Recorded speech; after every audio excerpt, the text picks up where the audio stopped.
Hello. Hi. How are you? I'm okay. That's good. My name's Olivia. I am the social worker, obviously, at the school, because that's where we are. Before we start with anything, I do need to go over some confidentiality and consent to treat forms. I'm just going to read off what I have on my computer so I'm being as clear as possible. Feel free to interrupt me at any time, but I'm just going to read this off. I just wanted to assure you that everything said here will remain confidential unless I suspect that you are in danger or become a threat to yourself or others. In this case, I am mandated by law to report these things. You are able to share as much or as little as you'd like, and you may ask any questions that you have at any time.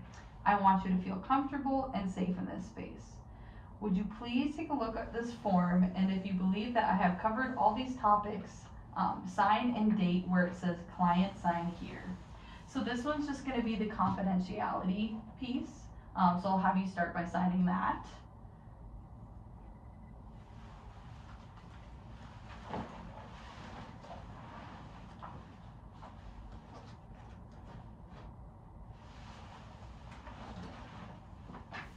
Perfect. And then this one's also going to be the consent to treat.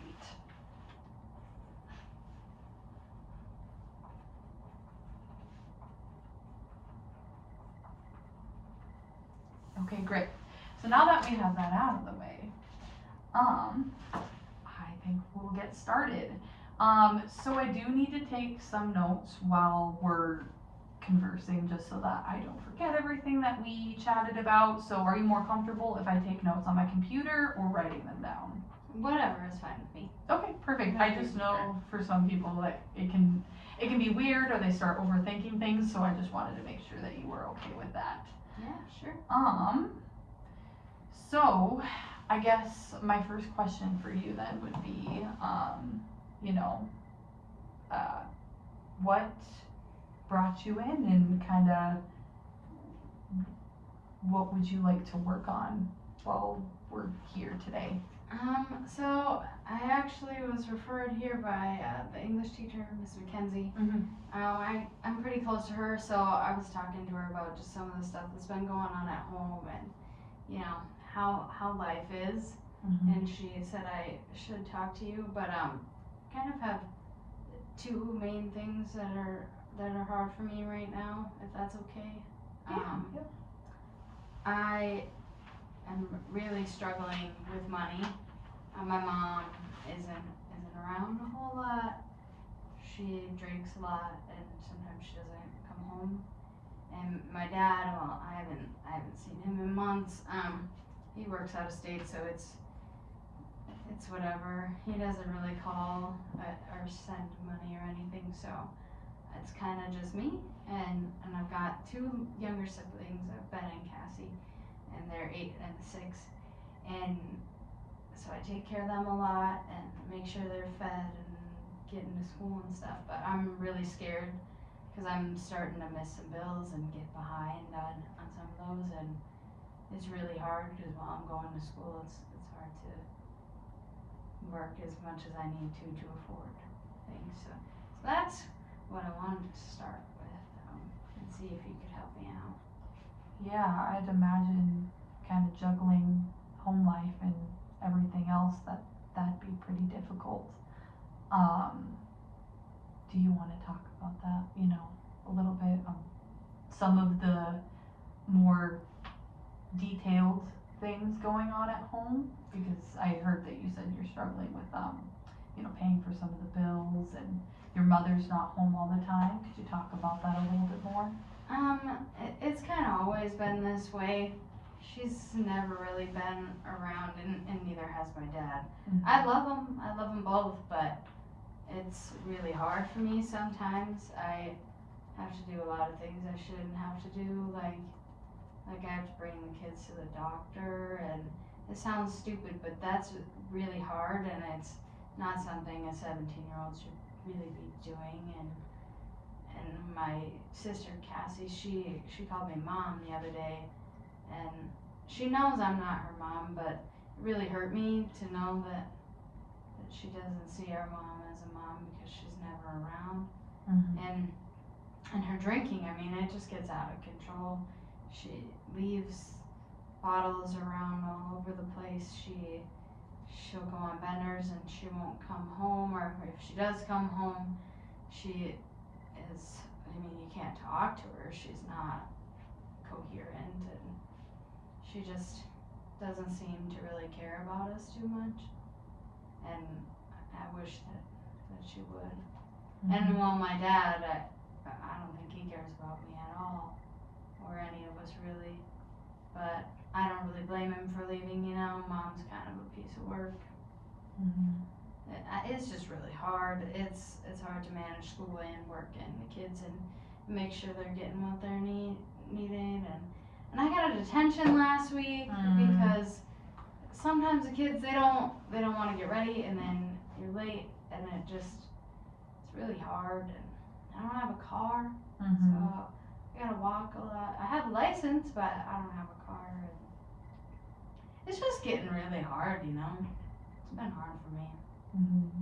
Yeah, I'd imagine that home life is pretty tough, you know. And I wanna let you know that you being able to get through that and that adverse time is commendable. So I wanted to let you know you're doing great. With that being said, a lot of the times people, you know, lean on to others when they're going through tough times. And I guess I'd like to ask you if there's anyone in your life that you feel like you can lean on, even if it's not your parents. Well, I mean, I've got Haley, my best friend, and I guess I do lean on her for emotional support. Obviously she can't help me financially. She is also just a teenager, and she has a hard enough life on her own, so I'm not gonna bug her. But she is a great supportive friend. We just don't see each other very much, but we text, so that's helpful. And then I guess I have my boyfriend Josh that I tried to lean on, but he's not exactly supportive. So, Josh, so how did you guys meet? What's kind of your guys' background story? So we met at youth group, but I don't go to that anymore. I don't really feel that religious, and it's just not my thing. But we met there, and he was a little older than me, so I did think it was weird, and one of the only times my mom cared was telling me that I couldn't date him because he was too old. But you know, now she's never really around, so I can kind of do what I want to do. And sometimes he is really nice and he's fun, and it's great to have him around, and he's very helpful, and you know, he plays with the kids, and he makes my life a little easier sometimes, but it's not always like that.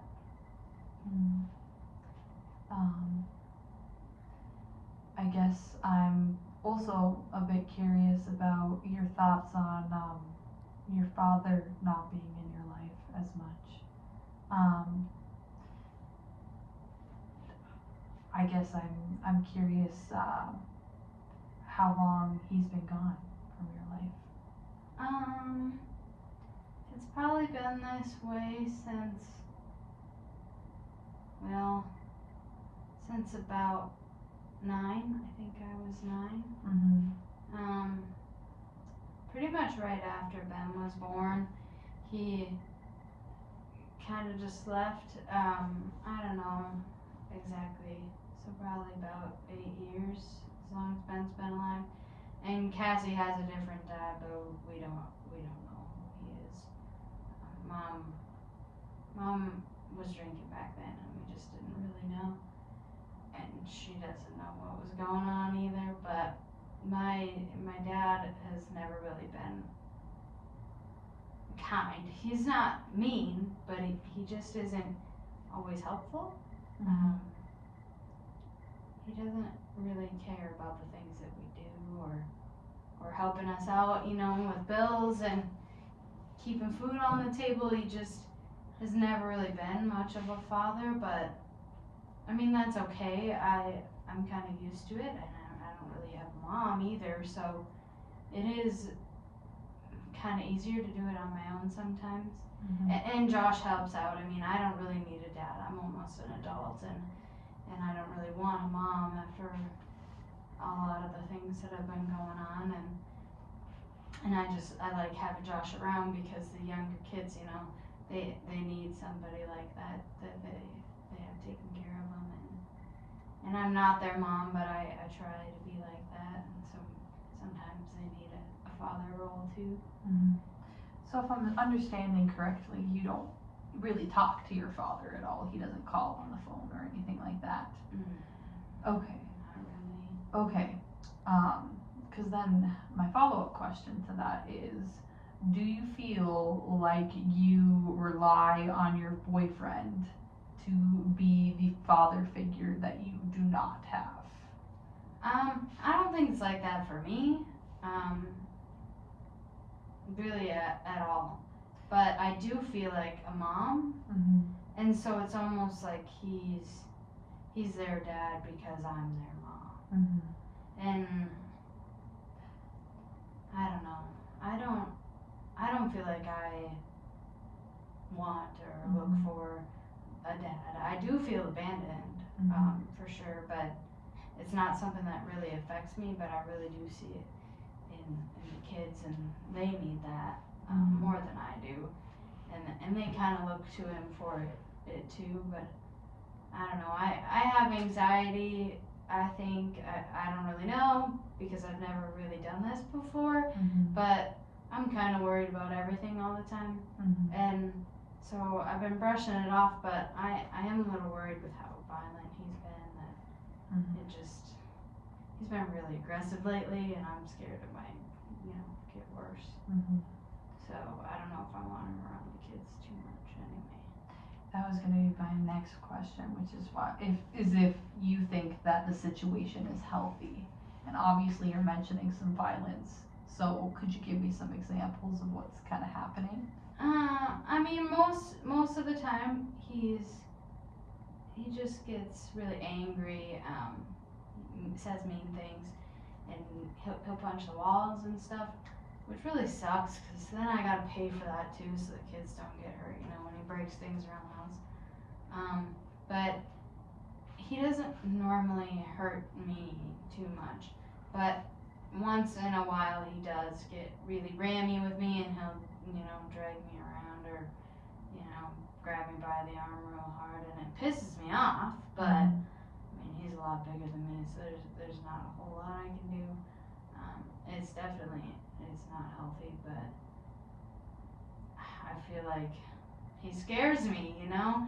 He scares me that he might hurt me, but he also, you know, scares me that he might hurt himself. I mean, he's told me before that if I leave him, that he will commit suicide, but he hasn't, and I have left him, but I just feel bad, and I go back, and my main concern is, you know, how are you supposed to be a good role model for the kids if you're, you know, you're not doing so hot yourself, and, you know, he's super violent, but he also uses marijuana around the kids.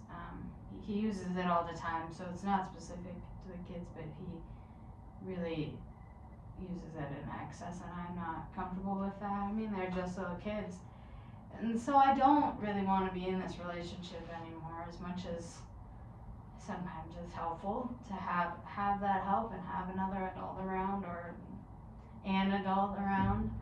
But at this point, I mean, he's stressing me out, and I already have, you know, bills to pay and all these things that I need to handle.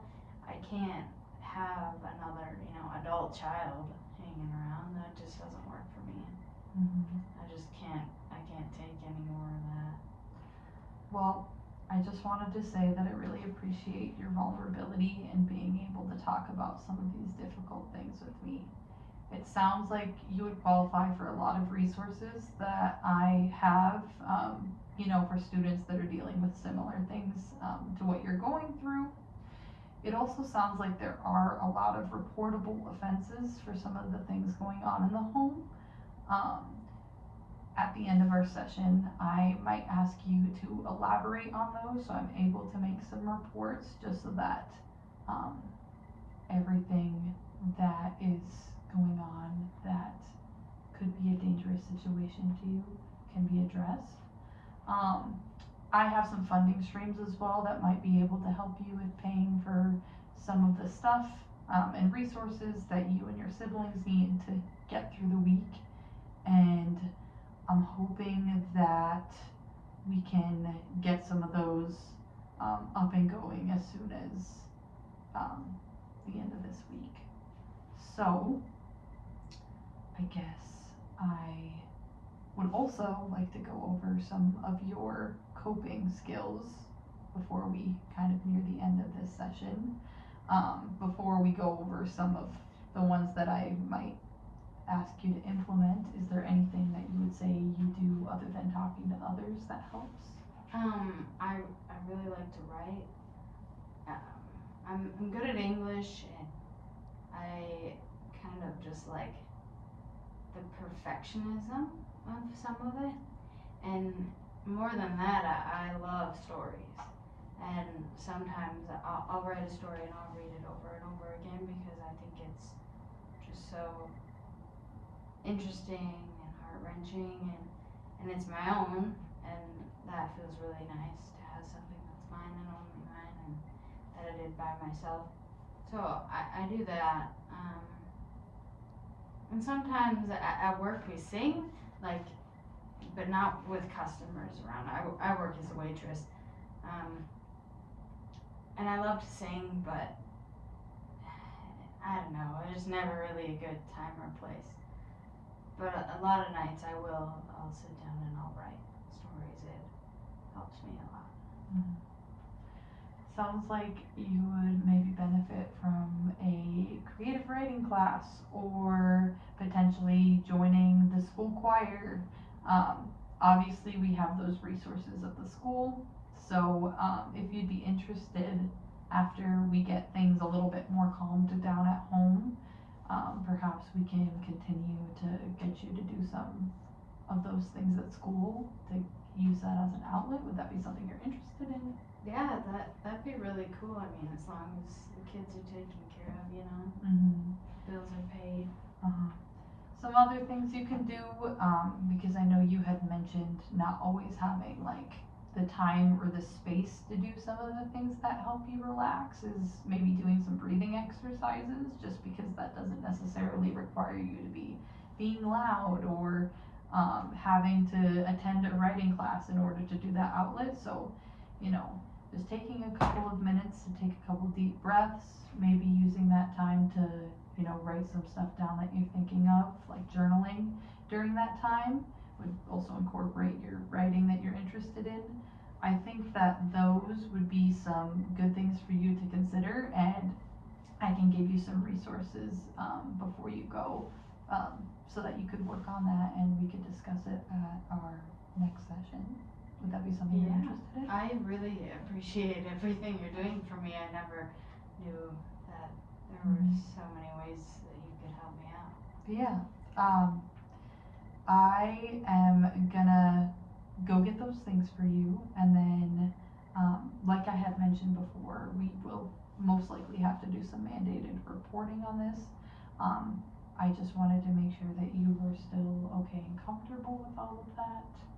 Yeah, I think it needs to be done at this point. I really do. Okay. You're making a lot of good choices, and I, again, commend you for your bravery, and thank you for coming to our session today. And I hope that this is just the beginning of some great work that we're gonna do together. Me too. Thank you. Thank you. Yes, bye.